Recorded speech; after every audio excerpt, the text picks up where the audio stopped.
In Elizabethan England and for the life of William Shakespeare, playing card games was a popular pastime. People played it for leisure as well as to mark the holidays. And today I'm going to teach you one of the card games from William Shakespeare's lifetime called 1 and 30.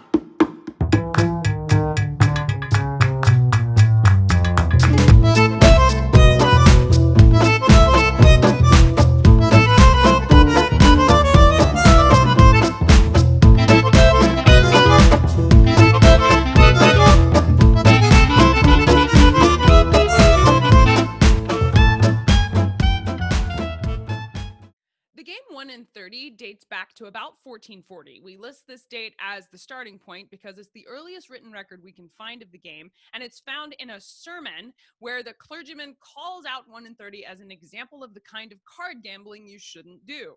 Despite the many sermons which were preached during Shakespeare's lifetime against gambling and games of chance like dice, they were extremely popular. All levels of society played this game, from the king down to the very lowliest of peasant, and they were played for a lot of different reasons. They were fun to play. Some people used this as their source of income, and they were extremely popular for holidays like Christmas time. 1 in 30 is an ancestor to the game of Blackjack, so as we learn to play it today in this episode, you'll see some similarities with the game of Blackjack, and that's why. The growth of playing cards during William Shakespeare's lifetime and over just preceding his lifetime, so through the 1400s, 1500s, into Shakespeare's life of the mid-1500s, there was this massive explosion of card games. And that falls in line with the creation of the printing press, because cards are printed on paper.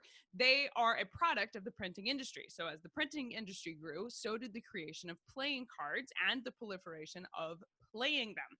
During Shakespeare's lifetime, French cards were actually the most popular for people in Shakespeare's lifetime, but the government in England became concerned with the excessive amounts of money being sent to France for their cards.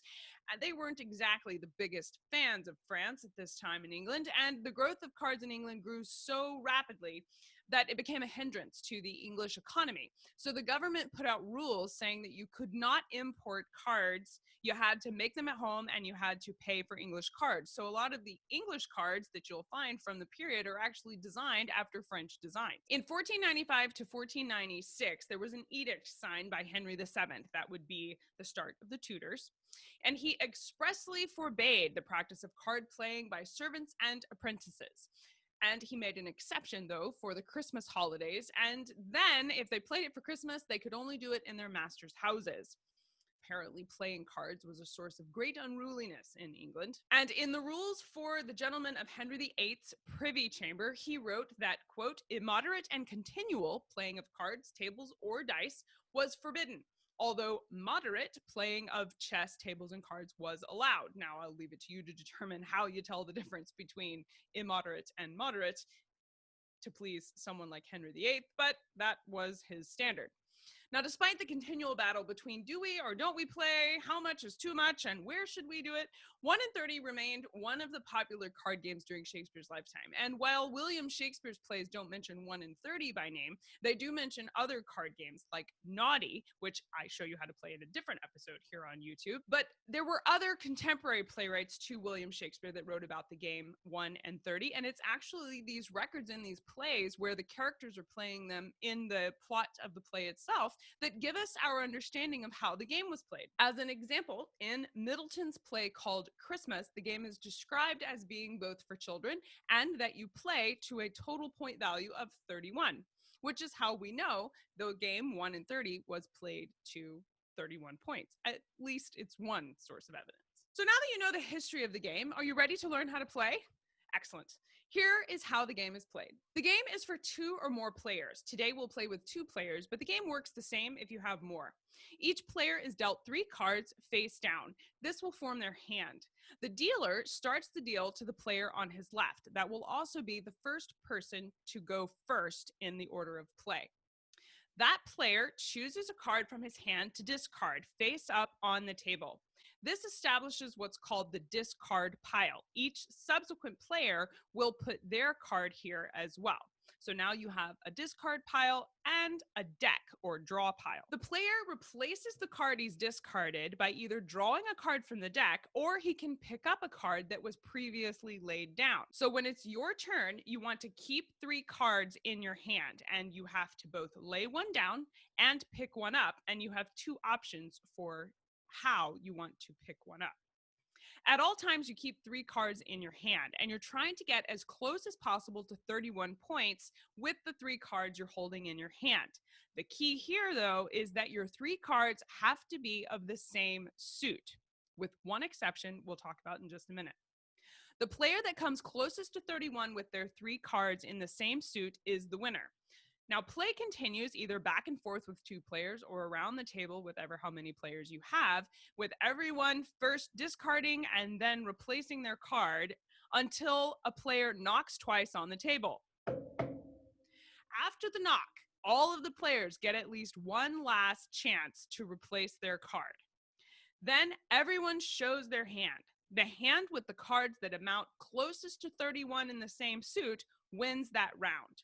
When you show your cards, if you and another player tie, then you redeal and no one wins anything.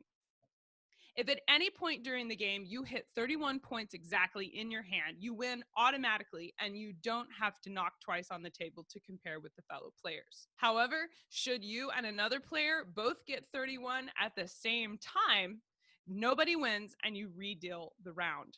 The idea would be to choose before you start playing exactly how many points you're going to play to. For example, you might choose to play to 500 and you just keep doing the rounds, assigning points to the winner each time until somebody at the table has accumulated 500 points. And that would mark the end of the game. It's absolutely arbitrary. You could, one person got 31, now the game's over and we're walking away. Or you could choose, we're going to play ever how many rounds it takes for someone to get 300 points or 500 points. It's totally up to you. And that's not described in the official rules of the game. So that's just my note to you as you sit down to play this with your friends and family. So you've got to add up to 31 points. Well, how do we count the cards? I'm so glad you asked. Aces are worth 11 points. Face cards are each worth 10 points, and the rest of the cards in the deck are calculated based on their face value. So a 5 of hearts would be worth 5 points, a 3 of clubs would be worth 3 points. Whatever the number is on the number cards, that's how many points that card is worth. Now, I mentioned earlier that there was one exception, and the exception to your cards needing to be all the same suit is if you have 3 of the same thing in your hand, that counts as 30 and a half points. So if you got 3 of the same thing, you would knock twice to let everyone discard one more time and then show your hand. The odds are going to be very good that someone else can't beat 30 and a half points because they would have to have 31 points exactly to be higher than 30 and a half.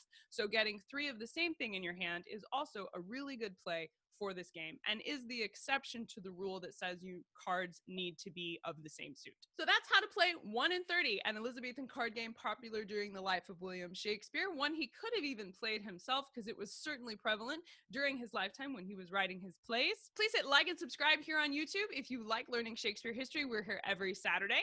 But that's it for this week. Thank you for being here. I'm Cassidy Cash, and I hope you learned something new about the Bard. I'll see you next week. Bye-bye.